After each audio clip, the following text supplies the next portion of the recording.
Just when I think there's a little less messed up people in this world, something else comes around and ceases to amaze me yet again. Welcome back, y'all, to the DeAndre Way. We here today discussing American Nightmare, the TV miniseries on Netflix. Netflix is a three-part series, and each episode is roughly about an hour long. And this thing discusses the home invasion slash kidnapping in 2015 that a couple is accused of staging the ordeal when the woman reappears in the true crime docu-series. So this show, this was interesting, and it was how can I put this? This was definitely a tale of a lot of lessons to be learned, I'd say. It's not too hard of a watch, I'd say. I mean, it's very interesting and it keeps you captivated and you get to be introduced to new characters each episode per se. And it's sad because, it just shows that law enforcement continues to yet again fail us in doing the right thing. There are good police out there are good law enforcement, there are good FBI agents, etc. But unfortunately, this show depicts that these couple was about to get accused and convicted of something that they didn't even do, and they were just assumed that they were lying when there was no evidence against them that they were lying. It'd be one thing if there's evidence against them that they were, but I was just shocked more so not necessarily as much of the act that happens and according to the kidnapping compared to the action or non-action of the police and the agents that were and investigators that were responsible in helping this man out find his girlfriend, and then when she's found, like it's given like it was a hoax. So it was very interesting, and yes, I have not seen the movie Gone Girl, so I went in this not really knowing what was it was about, not knowing what was going on, pretty much a blind eye. Didn't have much knowledge of this at all. So learned a lot about the movie Gone Girl, learned a lot about this real experience of Gone Girl. So we gonna get into it, y'all. We gonna talk about it, break it down, give you the ups, the downs, the ins and outs, and find out what's really going on and how things are really making sense.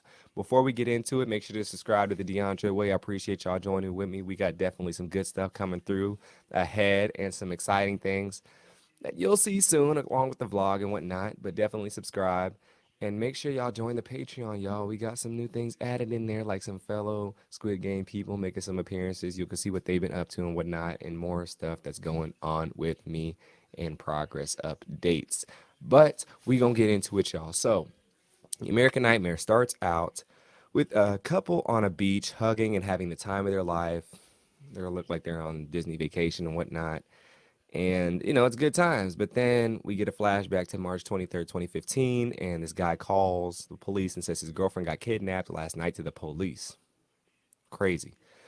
And it takes place in Mar Islands, Vallejo, California. I was actually there last weekend. Very nice place, it seems like. He says someone came to the house, tied him up, and took her. He didn't call earlier because he was tied up and got untied in the morning, and they gave him sedatives to like make him fall asleep per se.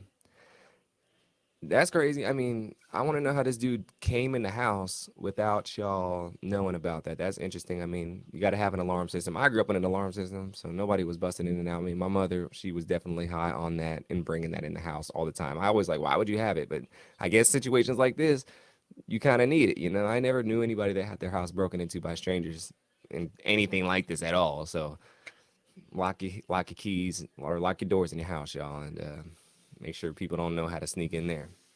And hide your kids, hide your wife, literally. That might be the title of this video: hide your kid or just hide your wife. But we'll see. And it says he didn't call earlier because he was tied up, and I wonder how he got untied. That's my question. But then again, he got untied one way or another. The girl's name that got kidnapped is Denise Huskins. The guy's name is Aaron. He's talking to the cops and said they gave him NyQuil and some other drug that made him fall asleep. Okay. The cops are talking to him and he seems pretty stressed out. He seems kind of calm the whole time. Like I would be frazzled. I would be a little overbearing and hysterical if something like this happened to me and my girlfriend and she got whisked away in the night. that would have definitely shook me, and I would have been way worse. And they probably thought I did the crime because I couldn't hold it together like this dude was. So I give him props. They want people to act a certain way. They think people should act a certain way when something tragic happens. It seems like, and they're making. It looks like they're doing that per se. So I mean, you just got to take people's word for it. And once you find reason or clues that could be them, then you could question them a little bit. But come on now, dude. This dude. Anywho, we'll continue. But yes, part one. This is part one, and it introduces. It's called The Boyfriend, and this is where we learn a lot about Aaron. So he's got detectives, and his girlfriend's been gone for 10 hours. He's with the detectives, and his girlfriend's gone for 10 hours. They swap his mouth. They swap his mouth. Then they're talking to him. They said they're going to take blood as well. So they're doing all the little tests to make sure, see what happened to him, if he had any damages and whatnot. And they take his blood, which I don't know why they take his blood. I mean, maybe he could have got injected with something that's possible and whatnot. But yeah, they're doing that. And so we meet Detective Matt Mustard, DJ Mustard in the building, comes and talks to him. They say that they're treating him as the victim and he's not being detained. That's what they said. We meet Aaron and he says the kidnappers took the person he loves. He says he woke up in his bright lights in his face. He sees three laser dots and the man says uh, tells Aaron to lie down. He ties their hands behind their back and he puts swim goggles over his head and blindfolds them essentially so they can't move, can't do anything. Freaky situation, and the goggles they have had this tape over them, like duct tape. And so it can be a little claustrophobic too. I mean, some people when they put blindfolds on or any kind of device like that, it can cause them to feel claustrophobic. So it's crazy going on right now. It starts off insane. And soon, foam headphones go over their ears and music starts playing. So you can't see, you can't hear, you can smell, but that's about it. And your hands are tied behind your back. So this is the worst case scenario that's going on right now. I mean, we're definitely in a horror film. The voice says that they're going to take their vitals and blood pressure and put the blood pressure thing around their arm and squeeze it. So, like, you go to Walmart or CVS and you put your arm through the thing. Not the arm through the thing, but you put the little wrap like the doctors do. I don't know why he does that. That's very interesting. They drink the NyQuil and Deepasm. I don't know what the drug it is. Diapasm, if I'm saying that wrong.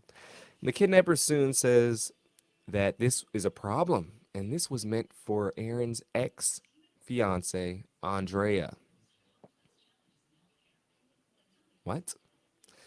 So, this is the first big question mark I have about this is if it's for the ex fiance, how do you not know? Look, I can't even question the kidnapper because he's a lunatic and a psychopath. So, this really isn't about the kidnapper. We all know he's crazy, lunatic, psycho. We clearly don't hear from him because he's in jail right now. But I know you can't interview like convicts and whatnot and put them on Netflix, or else we would have heard from the people from the Bitcoin thing. But this dude is a psycho mental dude who apparently has done a lot of these kidnappings before. So there's not much to this first part except lock your door and get an alarm system. Cause I don't know how you bust up in their house without them hearing a thing. I mean, they're sleeping in the middle of the night, but it's already on level 10 of crazy with this dude. So I can't. There's no logic. There's no logic and reason and rhyme behind his actions because we don't get the reason why he was after his ex fiance. We never get that reason. But we'll continue. He says you're gonna have to take Denise. He's gonna have to take Denise anyways, and Aaron could pay enough money for her, and it'd be about $15,000. And sit there and install a camera that'd be viewing him, and he goes outside, and they're gonna hurt. No, no, sorry.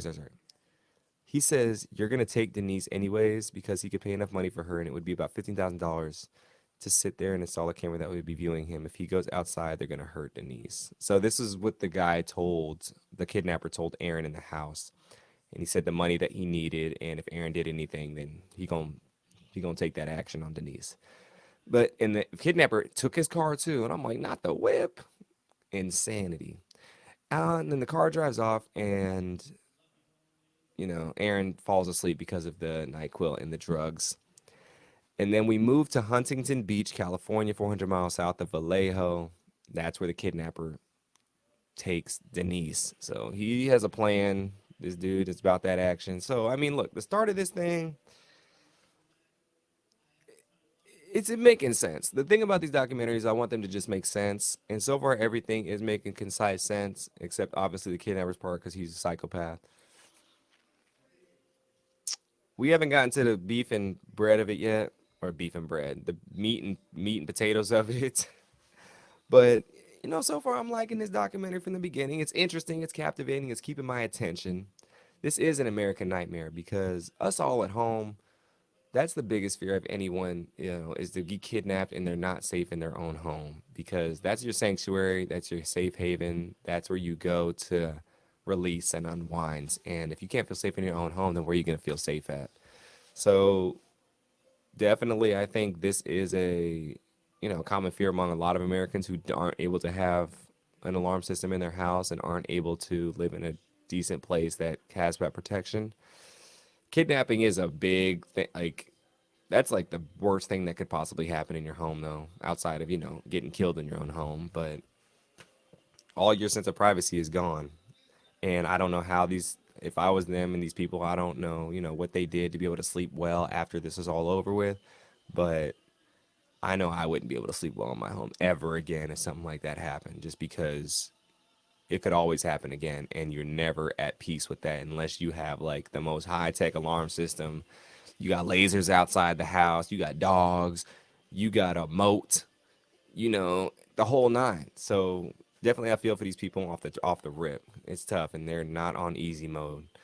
And so we meet Jane, Denise's mom, and Denise was a doctor, a physical therapy doctor, and she had a new boyfriend.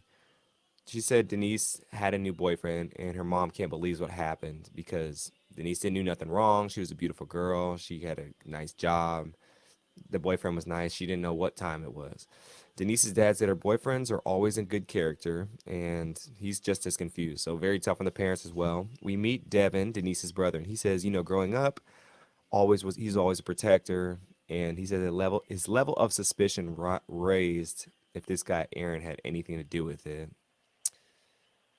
Okay, so you guys are already pointing the look. He's the only suspect in the case, but why would he report himself and call the police himself if he did the act?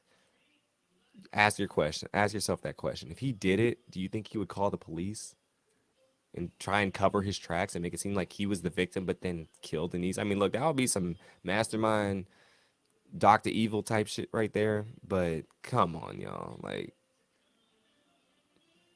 the reason that the family's having suspicion, the brother of Aaron, I'm like, bro, I get it. Like, look, I can't put myself in your shoes because I didn't have a sister that was kidnapped. But, bruh, like, it's tough. I feel for Aaron, man. I feel for this dude. This dude's going through it hard right now. I mean, he's the victim and he's being looked as the criminal. I mean, that would be the worst feeling in the world. So give people grace, y'all. Like, don't just accuse them just because things think like what you think they seem like. It's a whole different story. So listen to people, and then if there are some question marks that raise, question them. But I hope this is a lesson to a lot of people. Just give people the benefit of the doubt initially, unless they're coming off sketchy as hell. Nothing Aaron did, it seems, is coming across sketchy.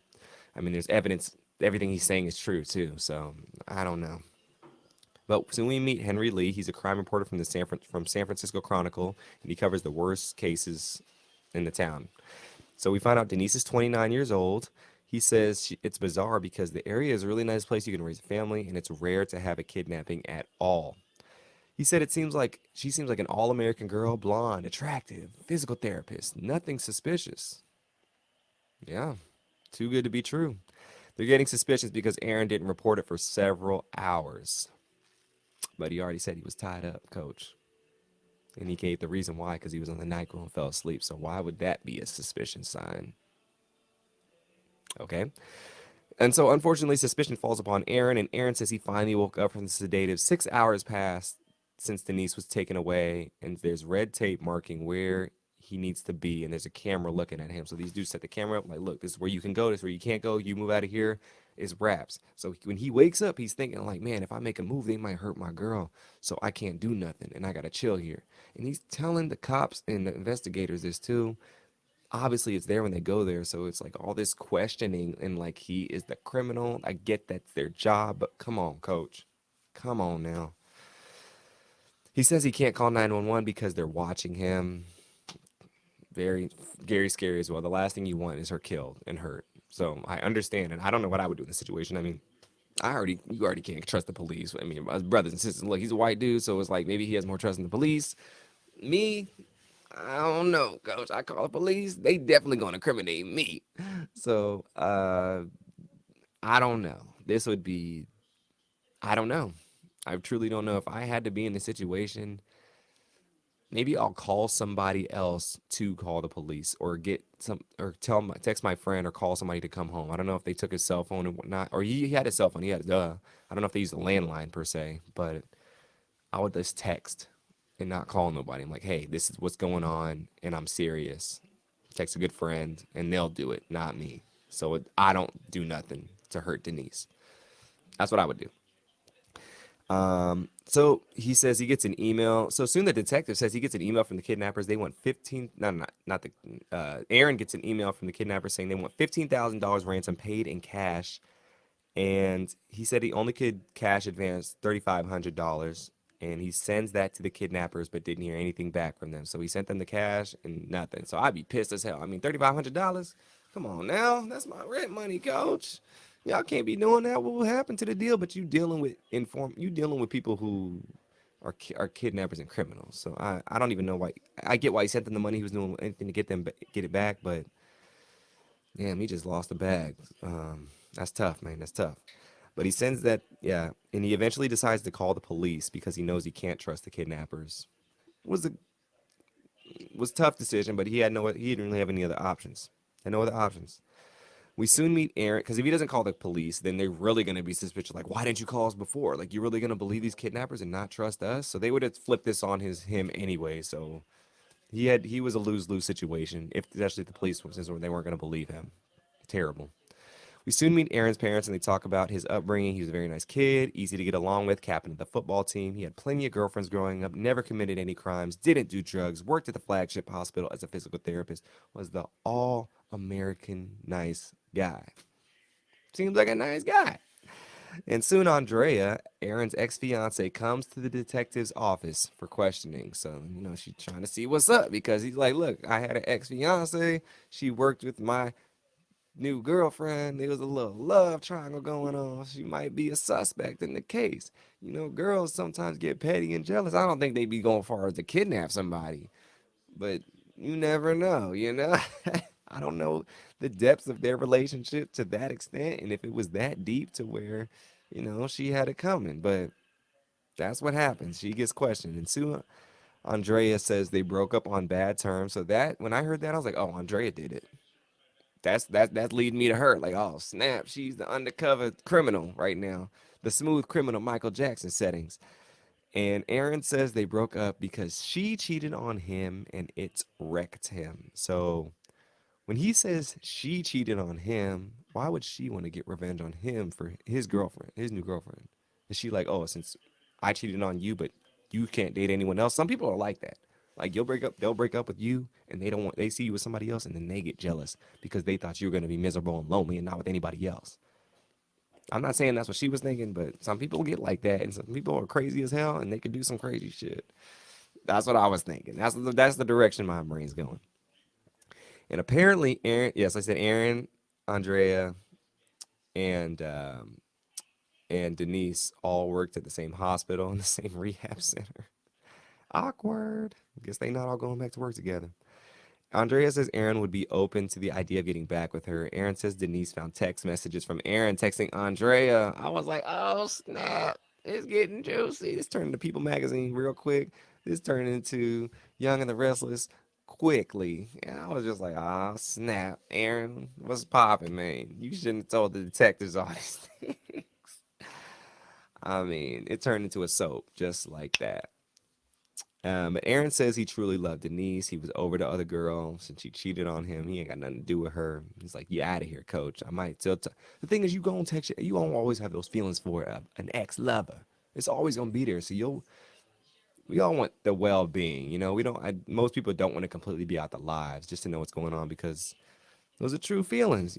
So I don't blame him for texting her. But as long as it wasn't nothing like, "Oh, let's get back together and let's hook up" type stuff. But it might have been because Denise saw some text messages and she was mad because of what things were said. We didn't get the specifics, but something tells me that it wasn't anything pleasant. Now, hey, some girls, if you texting your ex and you're dating somebody else, what do you think? What are you supposed to think? That this just casual, like that's a no. You just can't do that. You can't do that. And if you are gonna do it, you need the other person needs to know 100% transparency, or else it's gonna be trouble. But yes, soon we find out the police are using search dogs, helicopters, everything to see what's going on and where Denise is at. The detective, Matt, says he's going to be honest with Aaron and says his story is elaborate and it's confusing, it's puzzling, and he doesn't think she was kidnapped from the home. And he comes to the conclusion that Aaron killed Denise. Damn. It's tough, man. It's tough, man. Look, dealing with these detectives, they got a motive already. They trying to solve this crime and close this case and move on to the next one. That's a problem, man. Like I don't know if I know there's a lot of people in jail and prison that done wrong by FBI agents, investigators, police because of stuff just not just like the the, the kidnapping case, but just like the fact that they weren't believed because just they just weren't. It's seeming like from this, it only takes two or three people to say that you're guilty and come up with this random evidence against you to, when there's nothing really against you and it's their word against yours in front of a judge. And they know this judge too. So it's like it's real tough. This was a very ugly part of the investigation because they were just interrogating this dude, looking at him sideways because they just couldn't believe the story that he was telling. And it was sad to watch. It was really, really sad. My heart broke for this dude because you could see it in his face like, what is happening? I'm trying to do the right thing, but yet I'm accused of doing the wrong thing. I know it happens to a lot of people. Like you try and do the right thing in real life with whatever it is. Maybe you're trying to help somebody who has a flat, but then it turns into the wrong thing because somebody could come like, "Oh my gosh, you're coming too close. You're gonna hurt me." And it's like I'm just trying to help. So it sucks. It really sucks for this dude. And very disappointed, and I hope these people, after this whole thing said and done, and this documentary came out, which it just came out recently, but I hope they got some karma handed to them because this was messed up. Because the thing is, these police and investigators and people in law enforcement, they can do wrong, but there is no punishment for their actions and what they do, except maybe they'll be resigned or they'll move offices. That's likely the extent of what happened. And to them, nothing really happened. Nothing bad. They didn't lose their jobs. They didn't get fined. Nothing. Ridiculous. But we're jumping ahead. The detective said that the comforter and the sheets are off the bed and they could have been used to take her out. Maybe she overdosed because he's playing with prescription drugs and lots of possibilities. The detective found blood in the house. Bro, you're jumping and making up stories in your head. You idiot. What are you doing? Take what the dude's saying. I mean, I know you have to come up with figure out whatever's going on. But bro, you're literally making stuff up. Like this could have happened when you have no evidence that that could have happened. You're just reaching.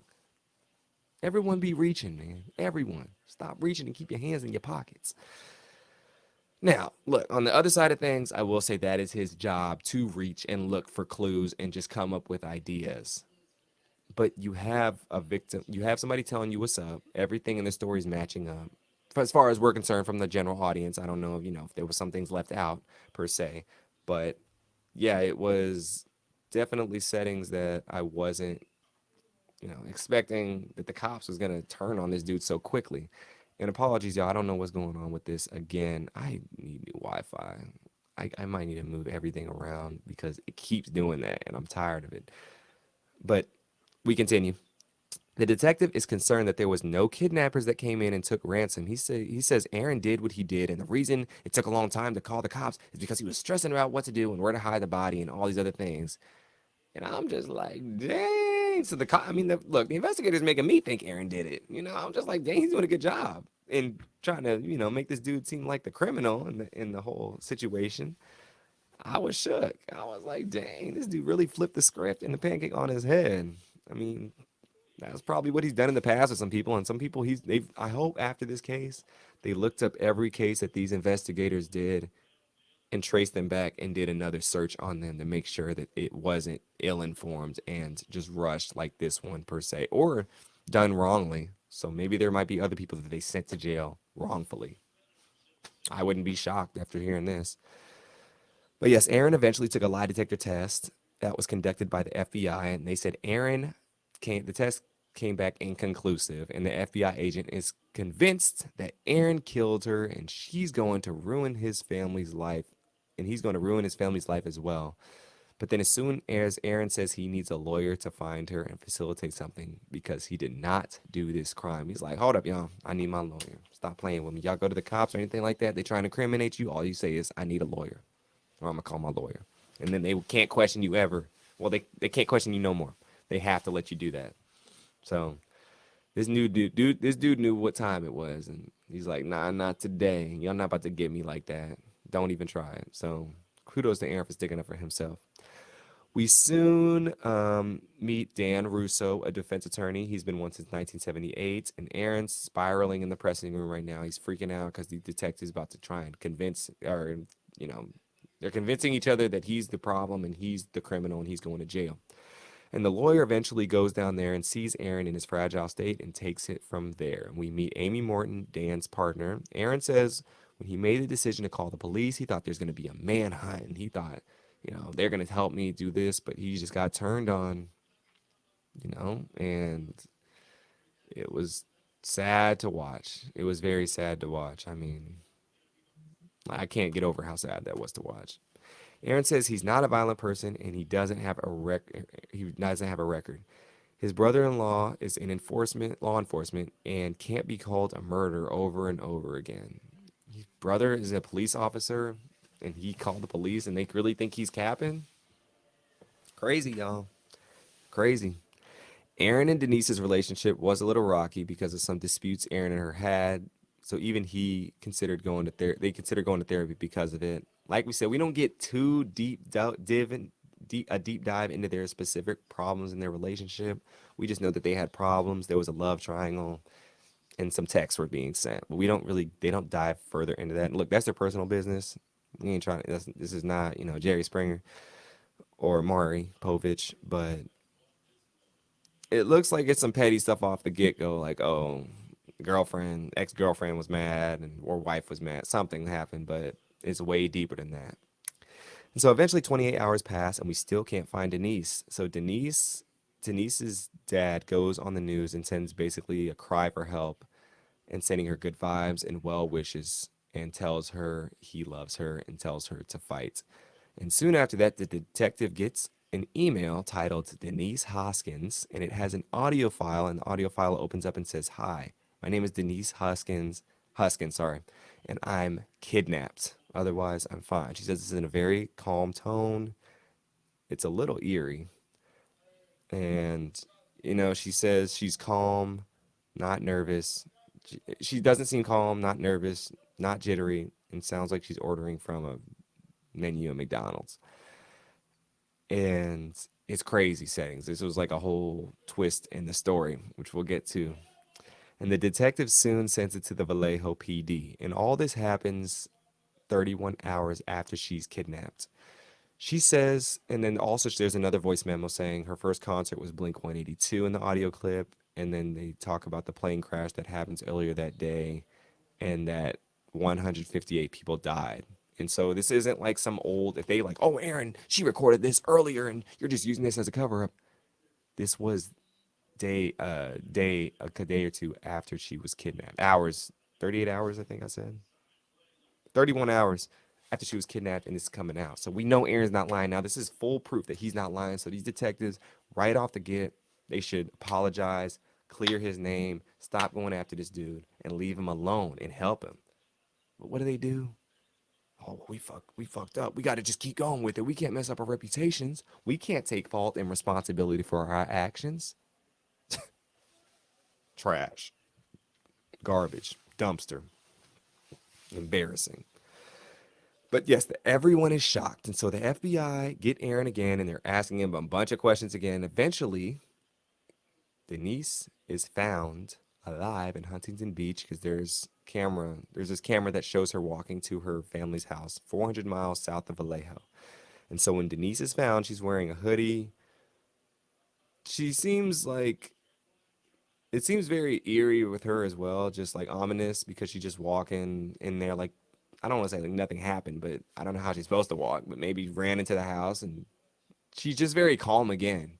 But the thing is, the kidnappers did give her instructions and tell her what was popping. So she had to kind of act like that. And she shook too. I mean, we can't tell someone how to act when they've gone through a kidnapping per se. So she's just, but from the outside, we expect somebody to just be like hysterical. That's just, I think that was my, if I saw somebody, I'd expect them to just be like, oh my gosh, like they'd be just real quick spoken and whatnot. But soon, when Denise is found, she's wearing a hoodie, and it just seems suspicious. Like she just like there, like an out of body experience per se. But like I said, we didn't know what happened with her, and as a public, we're jumping to conclusions. I jumped to conclusions like, oh, she seems suspicious, but she's the one who went through this. So how are we going to tell her how to act? So I had to check myself in that situation. Aaron wants to talk to Denise, and so do the police. We found the Huntington Beach police officer that spoke to Denise, and now the police said they haven't heard from the Huskins and are no longer in contact with any of the family members. Weird.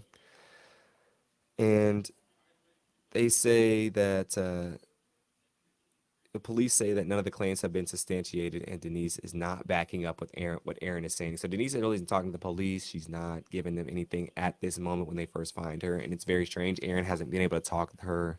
I don't know why they're keeping him from her because the thing is they don't want him to talk with her and get their story straight together. They're still trying to convict this dude and think that he's lying after everything that's happened so far. It is ridiculous. And so the story, yeah, it's very strange when they start referencing the movie Gone Girl with Ben Affleck and Rosamund Pike. And it's a movie about a woman who finds out her husband's been cheating on her. So she fakes her own disappearance to set him up for murder. And in the movie, everyone thought the husband killed her. But at the end, she says she's alive. So this movie came out before this action happened. I did not see Gone Girl. I can't speak on the movie. It got good ratings. I heard about it, but I never watched it. This would be suspicious. I'm going to give the police a little slack here. This would be suspicious. But then again, if you saw this movie and you seen it, why the hell would somebody want to reenact this thing? What is there to gain? And what did they gain? And was there something that they gained in the movie? Could somebody let me know? Because I didn't see the movie. I don't know what the advantage of was doing this. Maybe to see how everyone would react if you were dead. We all want to know that. If we died, how would people react and live on the next day? Would they forget about him? Would they mourn? Would they, what would happen? We all have that thought. Maybe that was the case in the movie. I haven't seen it, but I, it just people don't just reenact movies like that. Yes, they've done some crazy stuff like American. Like I've seen, if you ever seen the movie Human Centipede, I could see some crazy people doing some stuff like that in real life. But y'all, if you gonna do it after the movie come out and think you want to reenact something like that, just Google Human Centipede and y'all know what I'm talking about. Some craziness, y'all, like or Saw or Final Destination, something crazy. I ain't never heard nothing like that. And there's no advantage in getting anything like that. Usually somebody commits a crime or does something for money, a significant amount, not 15 racks or whatever. I don't even know. Like they have nothing to gain. So that's what you got to ask the police. What do they have to gain by doing this? You just want to cost the city money? Is that what you wanted to do? Stick it to the man? Come on. Come on now. School of Rock settings. And so, yes, we see Denise and soon we see Denise pop up at the end of the episode. And she's in front of the camera, giving her confessional. And then part two begins called Gone Girl. So soon, Denise comes on and she explains how she gets put in the trunk of the car. Her hands are tied behind her back and she's drugged out at 5 in the morning and she starts to hyperventilate. She's trying not to panic. So she's retelling her situation when she was kidnapped, of course. The kidnapper tells her not to speak and to be quiet or else some bad things are going to happen. She's trying to pay attention outside to see what's going on, get some clues, where am I headed, how long I'm in the car, etc. And but she only can do it for so long because then the sedatives are kicking in and she's quickly falling asleep. That's the toughest thing. I mean, I remember long story short, when I was in second grade, I got hit with a metal bat and I had to go to the ICU, Children's Mercy Hospital. And they told me, stay awake, stay awake, stay awake. And I tried my hardest to because they thought if you went to, I was going to go to sleep, I wasn't going to wake back up. And I remember fighting super hard to stay awake, but nothing could keep it because that's what time it was. But yes, soon they the Denise and the kidnapper get to the destination and they grab her feet and drag her into this house. Jesus. He brings her to the bed, sits down next to her and says, "This wasn't meant for you. This was meant for Aaron's ex, Andrea." Huh? I'd be like, "Oh no, hell no, boy. Y'all done up and done it. You got the wrong one and you went through with it too." Tomfoolery. Not a good criminal. He tells her that he's part of his black market company to kidnap people for money. And he tells, so it was about money, but it wasn't that much money, which was ridiculous. He tells her that Aaron's been given instructions of what to do for this to release her in 48 hours. And so the next morning comes essentially, and now he turns on some music, makes some breakfast, act like it's another Sunday morning in the park with George, casually doing things like it's just a day in paradise per se. And he's explaining to the girl that he struggled with insomnia and PTSD, and he was in the military and acting real human and normal. I was like, hold up, hold up. They trying to humanize this crazy ass dude. I don't know if they were trying to do it, but that's what Denise says. And I'm just like, what is going on? I was lost. I was lost. I thought there was something. I don't know. This dude's really trying to think he's in a Hollywood film right now. I think he's in delusional and watched maybe Gone Girl too many times, or really thinking that he's George Clooney or something like that. I don't know what's going on with this dude. She's thinking that if she just stays calm, she'll be released. And he says there's a problem soon. He's like, there's a problem. And he says, we don't have any collateral that you're not going to talk to the police. And so one of us has to have sex with you. And if you're going to speak to the police, we can use that as collateral and put it on the internet. This man's trying to make an OnlyFans before OnlyFans was the thing. I'm like, oh, this thing, it gets crazier and crazier and crazier. I mean, I don't know in this situation. What are you going to do? Say no? Because then you're going to get killed. You have to do this, and you got to put on the act of your life. So Denise is going through the Hunger Games in real life, man, and it's terrible to hear. Terrible. Like I just want to go through the television screen and give Denise a hug and whatnot because this is not it. And the thing is they're doing a good job. I think the documentary of giving Denise the space and room to talk because she's the narrator this whole entire second episode. It was Aaron's first time the first episode. Now it's her time to speak her piece. And she's being so transparent. I'm shocked, and I hope they paid her a good amount of money to do this thing because she's given everything right now, and she doesn't have to. I wouldn't want to bring this up again either, but she knows she's doing the right thing by putting these people, the police, on blast about the whole nine. Same as Aaron, so I give big props and kudos to them.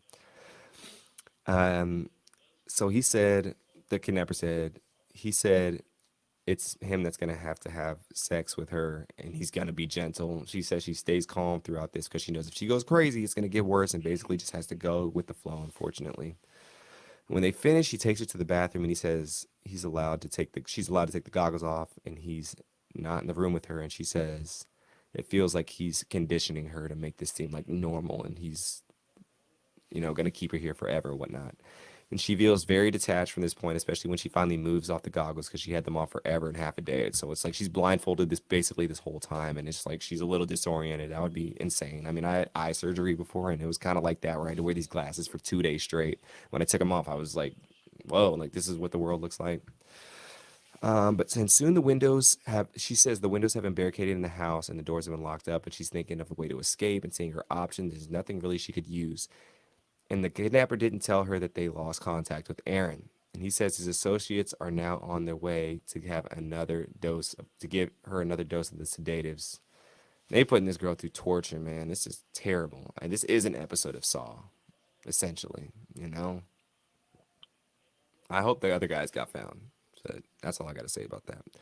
And soon the mom sent soon the men the guy mentioned the kidnapper mentioned arrive, and they come to the house and they say it's been decided that they're going to record a proof of life to make sure that Denise is still living. That they're gonna make her say her name, and she's kidnapped and she's fine, and then a recent event to make sure that, it's obvious that this wasn't pre-recorded, so the police don't know that she's don't think that the husband is lying, and they want the thing is they want the police to know that this is real. And that's my like, the motive is so interesting because we don't hear from the kidnapper, and I want to just know the motive, because if they want money, because this black market thing, but they want people to know that the police aren't doing anything, so they're trying to be like moral citizens in this thing, or they trying to like be humanitarian efforts against the police or something, and that the police suck. Like I'm just very confused by it, and we don't hear from them obviously, but we're still missing a big piece of the puzzle with this whole story. So she does that, like we said earlier. And they said they have another quest after this, though. And they said the footage yesterday was not good enough when they had sex. And they said we'll have to record them having sex again. This time it needs to look consensual and look like they're in a relationship and look like they've been having an affair. I don't know why he needs to do this. This dude is a lunatic, though, so there's no rhyme and reason. Like I said, it sucks for Denise. I feel for her. I mean, 2 times with this stranger and this psychopath, and you gotta act like you like it. I mean, we've all had to do some, I ain't gonna say similar things, but we've all been with somebody we don't really be with. We gotta kiss them, and they're like, we don't want to do it, but we gotta act like we do so we can get out of the situation. But she was on a whole nother scale. So Denise, I'm with you, girl. Rock solid. If you watching this, Denise, I feel for you. I rock with you. Come on the podcast, Denise, because we showing love to you over here. And she knows this time she didn't have to put on her male. She had to put on her male streak and perform and get it cracking with this dude. She just doesn't know how she's gonna do it because she can't detach this time. She can't have it just let go. She's gonna have to do it. So she drinks 2 bottles of wine, a glass of booze, and she said, "Come on, let's just get it over with." So she had to do what she had to do, and they get it on and popping. And she said, "Let's just get it over with because I ain't got time for this mess." And soon we see footage of her dad talking. She sees footage of her dad talking to the news about what he said earlier, and she's like her heart's breaking a little bit. And soon the criminal slash kidnapper puts her in the car, gives her another dose of sedatives, and he says he's gonna drop her off at the Bay Area where her family's from, and he's gonna take her. He's not gonna drop her off at the Bay Area. He's gonna take her back to Huntington Beach, next where her family is. He says there's 2 things that you can't say. One is that any of us are in the military, and second, you cannot say we've had sex. And says they will always be watching her, and if they find out what she said, it's not just over for you; it's your family we can come after. Those are daunting words. This is heavy, y'all. This is when it gets real heavy. When they put not just you but your family in the mix. Nah, coach. We gonna have to find a way to get that lick back because you're not about to do that to me. I mean, these dudes, people like this are the real criminals in the world, not petty con thieves that steal candy bars from gas stations, not petty thieves or criminals, as they say, who speed past a red light or speed going 80 on a 65. Like these people are the real ones, and a lot of efforts are not given pushed forth to these people enough because sometimes law enforcement gets lazy and they prioritize the wrong things, especially in New York City. But not this is not the dog on law enforcement as a whole. Just saying some in general. Some not some in general. Some in the in the force in the unit. Just some. That's why we need more training for people who go in law enforcement, not just give them a badge and a gun. And soon the kidnapper drops her off and drives off, and she peels the tape off her eyes, and she's finally free. And everything's rushing back to her. She's dropped off on the street. She grew up in her childhood memories and everything. So she probably gave them the address where it's at. He took her here, and then boom. She gets to the door of her dad's house, and the neighbor comes up her and asks her if they can help her. And she noticed one of them is holding a recording device. And then not too long after she arrives home, she hears helicopters and the police and the media popping up outside, and it's just getting crazy right now. And so she gets detained by the police. They bring her in, of course, and they start questioning her. And they're like, "What's popping? Like, what's going on?" She eventually just lets go of everything and tells them everything because she's like, "Well, they didn't put. They probably check her body to see if there's anything recording a device on her. Nothing." And she probably feels safe in saying this right now, but she knows the cops tell her, like, look, this isn't going to get out. It's just between us, yada, yada, yada. So she tells, the cops everything and whatnot. And she says she's been raped. And, the cops says they're offering a proper agreement. And it's basically like immunity that she doesn't, she doesn't know what she needs and she needs an attorney to help figure things. But she doesn't know what she needs and she needs an attorney to help figure things out. So the cops trying to set her up too. Like, look, they're trying to give her a story to tell. And that's what it seems like. They're giving her a story to tell, a proper arrangement to kind of like subside on everything per se and not get her lawyer involved and whatnot. But she does hire a lawyer in Doug Rappaport, attorney in San Francisco, and she said she realized the story is bigger than she imagined and the whole world is looking at her. And soon the lawyer tells her that the Vallejo Police Department has turned against her and making her seem like the bad guy. So she's like, hold up, hold up, hold up, hold up. You telling me I got kidnapped, I got raped, drugged out my house, blindfolded, drugged, just to be painted as a villain? This is when I was getting pissed off watching this, y'all. This show pissed me off, and it was pissing me off a lot just because I have experienced being wrongfully accused by the police of doing something that I never did. When I was in college, I got accused of $100,000 worth of vandalism in a city that was 2 hours away. Oh, why did they think it was me? Because somebody told them it was me. No evidence whatsoever. Oh, and I got arrested in class too. They came to my college class and came in there with handcuffs and arrested me in front of the whole class. That stuck with me. I still think about that and how embarrassing that was. I let the cops off the hook after they found out it wasn't me, but I should have sued them. I should have definitely done more to get them back and whatnot and make an example. And it was just the worst thing ever at that time. I was about to get kicked off the football team because if you get arrested, you're kicked off, you know? And if you miss practice, it was if you miss practice with no excuse, and I wasn't going to be able to make practice in time. So it was, I've experienced something kind of like this. Not to the extent of Denise, I did not get kidnapped, but the experience the law enforcement wrongfully trying to turn things against me when there was no evidence. So if that simple thing happened to me, like the small thing, I can only imagine what some other people get convicted of. I only can imagine. But Doug says they need to get everything started and whatnot, and Denise tells Doug everything, and they need to do a sexual assault examination, and she's scared to tell the police about the sexual assault because of what the kidnapper said. I would too. But she eventually agrees to tell the police everything what happened. Then she meets with an FBI agent about the interrogation, and she's on guard because they think she's lying, and because of the press conference, she just wants to tell them the truth. But she didn't tell the FBI agent everything what happened. But she does rat out the guy that kidnapped her, and she tells him about the sex tape and how it's supposed to keep her from talking to the police, etc. And the detective starts asking some questionable questions and saying, "Why didn't you scream before? Have you ever been in the back of a trunk car before?" And like looking at her like she's a piece of trash and an animal. And I'm like, wow, they really trying to do this right now. They trying to flip the script because they don't want to be wrong and have accountability. Mm-mm-mm. They should have been arrested for this. When I heard this part, I'm like, oh, they going to jail. But do they? Probably not. It's a shame, y'all. It's a shame. Everybody needs to be held accountable. Everybody. Nobody's above the law, even though law thinks they're above the law.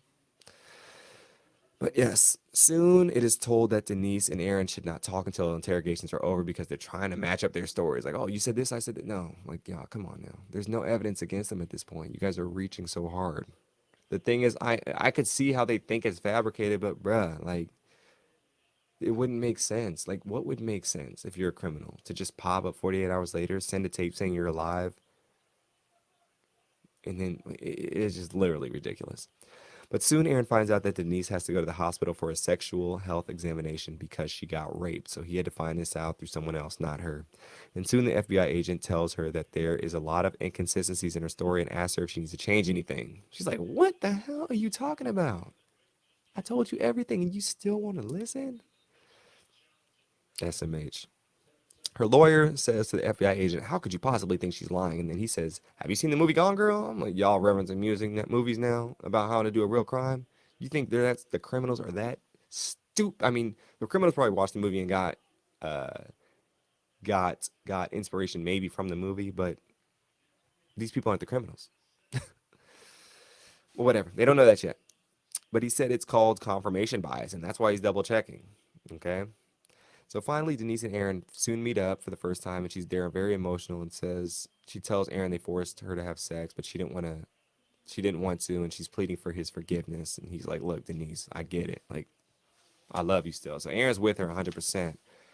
Kudos to Aaron, man. He's sticking by his shape no matter what, and that's what you got to do. You got to stick by your peoples through thick and thin, and that's what he's doing. So Aaron, you need to give a TED talk on loyalty. Aaron reassures Denise he never wants to leave her and he still loves her. So soon an email pops up from a random email saying Denise Hoskins was the girl I kidnapped. The email had all the details of what went down, the photos of things that was there, and basically the email is showing everything was real and that she's not a liar. And the Vallejo police was contacted and there was no response. The police got this and they're just like, "Ooh, trash file." Since when do the police not pick up the phone? That's my question. That's the big question mark I have. We see several times this. Oh, police was contacted, but they don't pick up the phone. Huh? What? That's weird.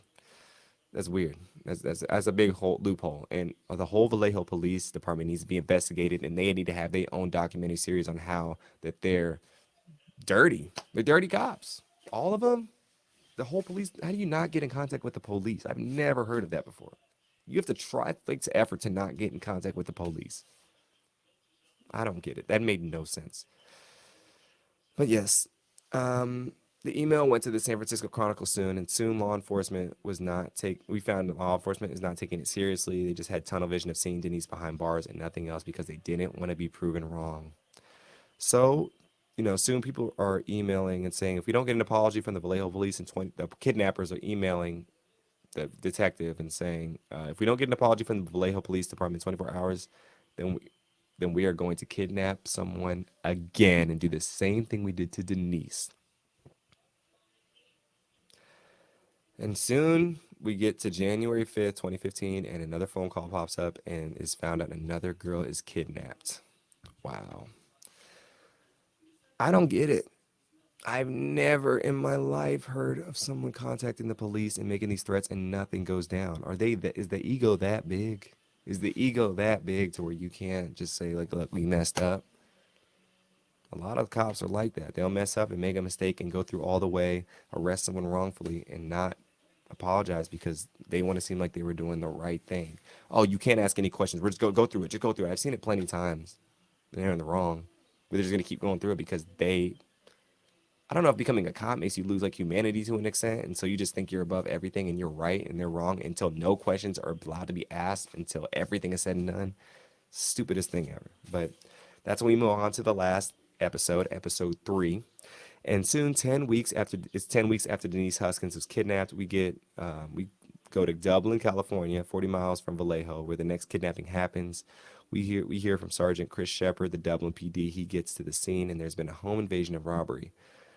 And so soon we figure out that there's a family there, and the dad from the family fights off the kidnapper, and there's blood everywhere, and the kidnapper runs off.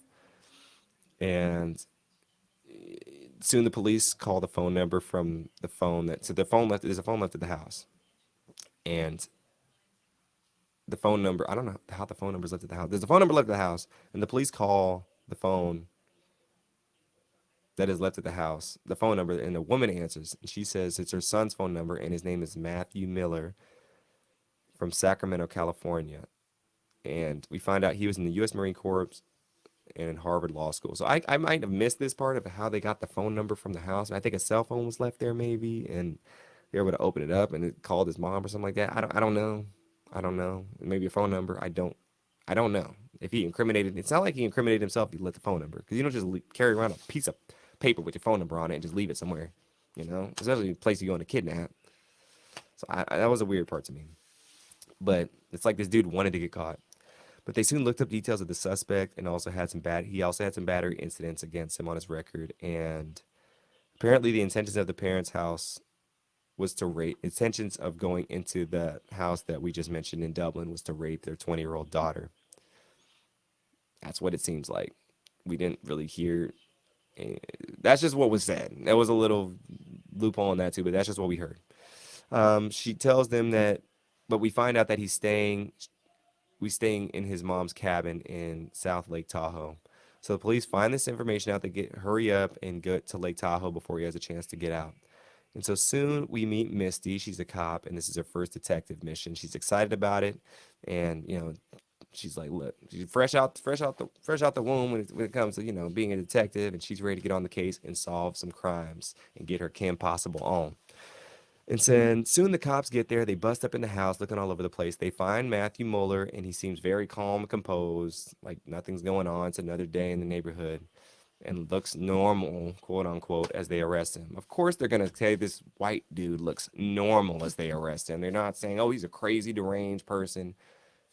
They're saying he looks normal and calm, and painting him as human, like when they could clearly see in this cabin all the stuff they found that this dude is a psychopath lunatic. They should have said he looked crazy and made him look like the worst person ever. But I don't like how they try and humanize this criminal. That was pissing me off too. Don't humanize a criminal. God, that was pissing me off, y'all. I just can't because all I know is y'all know what I'm talking about. If it was another type of dude, they would have painted a different picture and didn't say he looked calm and normal. Stop it. So soon they investigate the house. They find evidence of the crimes that he's possibly committed. Zip ties, duct tape, toy guns, and there's a laser attached to one of them. As soon as they go inside his white Mustang and at his GPS addresses of all these different addresses, and they find a blow up doll in the trunk as well, which was weird. I don't know what that was for. Uh, I don't think I know what it was for. It looks like it was used to be mistaken as a person, incriminating yourself or doing something else. I don't know. But then it's pretty much all the evidence they find is of Denise Haskins kidnapping, but they don't know that yet because they're not in the same town, the county. Like I thought the Denise Haskins story was national news and everyone heard about it, but I don't know. But then a strand of blonde hair was found, and soon we get back to Denise and Aaron, and they're getting hate on their Facebook messages because people think they're lying, and people believe in the police of everything, and they just think they did this for clout and whatever. Like it's ridiculous. People are just so stupid. Well, if you send Facebook messages or random messages to somebody hating on them for whatever reason, get a life. Get a life, please. Ugh.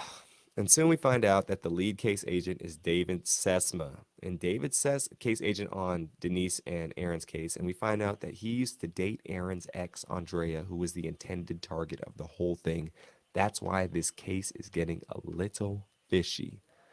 Conflict of interest. So the cop involved in it could be mad at Aaron because he's dating Denise or Andrea because he treated her wrong, or maybe they were thinking about getting that together and he saw text messages on her phone. Maybe when they were dating, I don't know. They didn't explain the timeline of all of them of David dating Andrea and the timeline of when Aaron was texting Andrea and after they broke up. Like it was in the timeline of that specifically, but it just seemed a little fishy with this loved square now, you know. And I think David had definitely had something to do with it. And he needs to be checked too. And he should have been in this documentary to see what he had to say. And he needs to take a lie detector test. And he needs to be under investigation. But will that happen because he's in law enforcement? No. And so soon the police do the research on the Mustang and Moeller on Moeller and find his history of kidnapping and sexually assaulting people. Ding ding ding ding ding. Finally, police in a whole nother county is doing the work that Vallejo Police Department couldn't do. And soon the police officer that found Mueller's stuff in the cabin is determined to find out who else was a victim. And it relates back home because one of her girlfriends was a victim of sexual assault. And that's the reason why she became a cop. So she's really working on this case because it's hitting her heart right now. She's working day in and day out and not sleeping. And she's emotionally attached to the case at this point.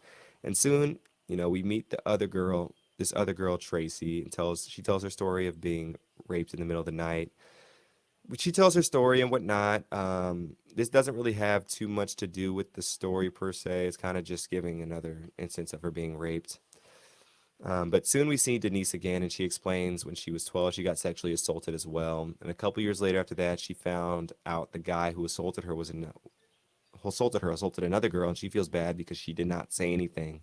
I don't know. She didn't. I don't know what she's supposed to say in this. Like, if I don't know what it's like to get sexually assaulted and raped, but I can imagine you don't want to run around and just talk about it because it's traumatizing. You're not trying to relive it and just forget it, you know. So I don't blame her for the any action she took after that. It's not her complete responsibility to go tell someone, but it's just we just got some trash people in this world, y'all. We just got some trash people in this world.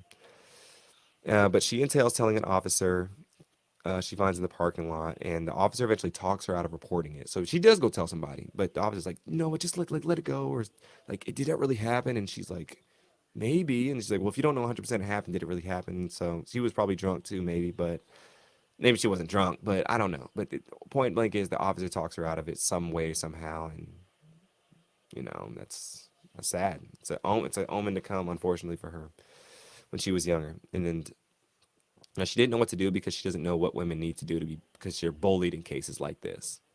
And I can't speak on that because I'm not a woman. So as soon as she gets a report, um, so soon the detective gets a report, and she's figuring out things and clues slowly and surely because everything's related to Matthew Mueller.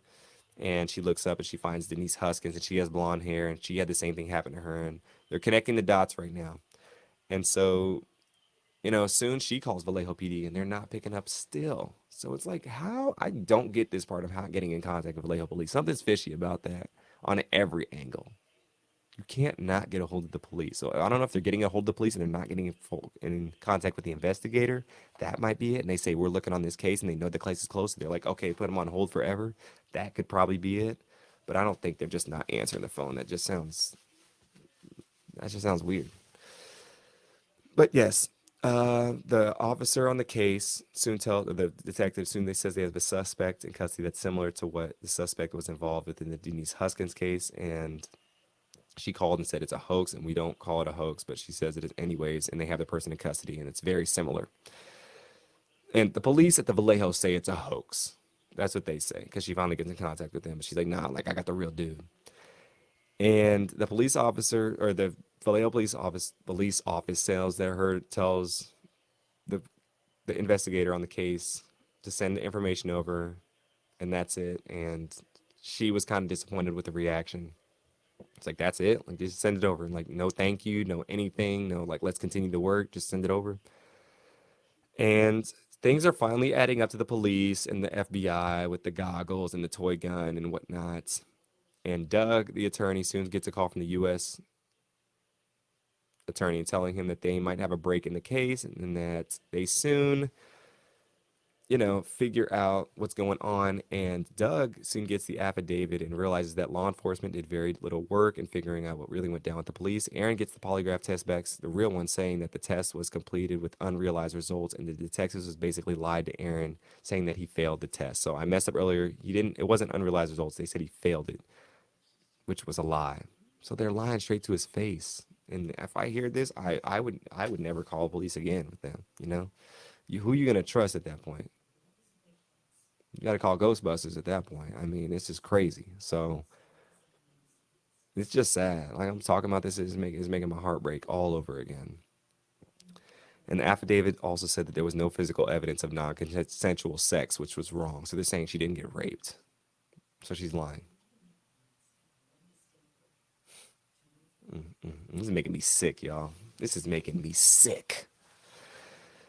And then soon they also found out that Aaron's phone got turned on airplane mode, and the kidnappers said that they would call him when they found out the calls are traceable within 200 meters of where Denise is being held. So the thing is, the police turned his phone on airplane mode so the kidnapper, if he called him, they wouldn't get it. That's making it real fishy, and that makes it look like they were working with the kidnapper, and that makes it look like David Sesma had something to do with it. They don't do nothing about it. Oh my gosh, yo, this hurts. This hurts. And if they would have monitored the phone, they could have saved Denise from being raped a second time easily. easily. When they contacted the FBI, they said that Mueller acted alone and did not work with anyone else. That's a lie because he worked with multiple people, like Denise said, but they're still not believing her. Ridiculous. Soon as time to go to the courts, and Denise finally meets Matthew face to face because the goggles are covering up for when he kidnapped and raped her, and you know, she got to see him, and it was jarring, I'm sure. And I wish we could maybe get a reenactment of movie. We need a movie of what really happened to them. I'm sure it's the same thing as Gone Girl Part Two or something like that, but this was hurtful. This was very hurtful. I'm gonna have to watch the movie soon, y'all. I'm gonna have to watch Gone Girl soon. But we find out Matthew Miller was sentenced to a total of 40 years in prison for kidnapping, robbery, and rape. He was not charged with the attempted rapes in Palo Alto and Mountain View, the other ones we spoke about earlier. And we never really get, Miller never revealed why Andrea was the intended target. We don't get that. So the whole Andrea thing is just like a mystery at this point. She's not speaking in the documentary. We don't get a statement. We don't get nothing from her. We don't get a statement from David Sesma at all. And we find out the officers on that was working with the couple earlier, they were said burn that bitch, and as in Denise Huskins, when it came to their police work, and basically they were trying to like get her behind bars for whatever reason. So it definitely looks like they're all working with each other, including the rapist, to get to to get her looking like a criminal for some reason. I don't know, but it all points out them working together with the police, with Matthew Mueller, with David Sesma, everybody. It looks like they're all in cahoots. And I don't know if they're trying to save each other's asses or their own asses or whatever, but this is ridiculous. They all need to be investigated, but they're not. At least as far as I'm concerned, they're not. But yes, soon Denise and Aaron settled out of court for $2.5 million. And, you know, they settled the case out of court. And, we get to the end and they find out the couple, Denise and Aaron, have kids. And they have two little girls named Olivia and Naomi. And that's where the story ends. Yeah, this whole thing was a mess. It was a mess from top to bottom with how the family was treated, how the police didn't do nothing, how they lied, how we didn't get full transparency on the other characters in play. And it was just sad. It was really sad and hard to watch. I'm not gonna lie. I hope that there's some things learned from this. I hope they force people in law enforcement to watch this, or at least detectives per se, and just do the right thing. Like these people go to law enforcement and say, "I'm here to serve, protect, and serve." But time and time again, I see just things with whatever it is that they're not doing neither of those things. They're protecting and serving themselves. So what are we really doing here, y'all? Like, who can we trust at this point? That's why I'm not gonna get too deep into it, but with the gun laws and whatnot, I don't blame people for wanting to have their own guns because you can't trust the police to help you out when you really need it. You really only can trust yourself and your immediate close family and friends with that things that really need to get done. You know? I mean, this whole case is a proof of it, that they got done dirty by their own community police. That's sad. That's sad, but it happens all the time, y'all. This stuff happens, not the rapes and stuff, but the police and law enforcement not having your back happens all the time. But there's also good things that they do too. So I'm not here to bash. This is not a bash police fest, but that's what time they working on in this documentary. But that's the documentary, y'all. I'd give this whole thing it was interesting. I'll give it an 8.5. It was an interesting watch. Wasn't my favorite thing just because I was getting pissed off, but I guess that's why it was good too, because I had emotion on it. So anything that brings out emotion definitely gets a decent rating from me. We got to hear from the two victims, Denise and Aaron, a lot. We got to hear from the detectives. We didn't get to hear from Andre, and we didn't get to hear from David Sesma. And we didn't get to hear from the stupid investigators that did her wrong. So it's a one-sided approach from all the good, quote unquote, good guys on the case. I usually like to see opposite parties, but that's what time we was working on because they were probably embarrassed and knew that they fucked up. But yeah, it was equality. I'd say give it a watch. I'd say give it a watch. I would recommend it. It's pretty high on Netflix still. Check it out. Interesting to watch. and understand and learn. I learned a lot of things. I learned a lot, trust. Even though some things I already knew, but it definitely put me more on game to what's really popping. But thank you guys again so much. I appreciate you coming through here. Make sure to subscribe to the DeAndre Way once again. It's on and popping in here. And stay tuned for the next one, y'all. We covered this one and future reference. We'll probably when we do multiple series, we'll probably do 2, 3 episodes at a time. I won't really do the one episode offs unless it's like a reality show that I'm covering. But with these TV shows, we're gonna try and do 2 to 3 at a time to give you the best bang for your buck. All right, y'all. Peace and blessings, and have a wonderful rest of your day.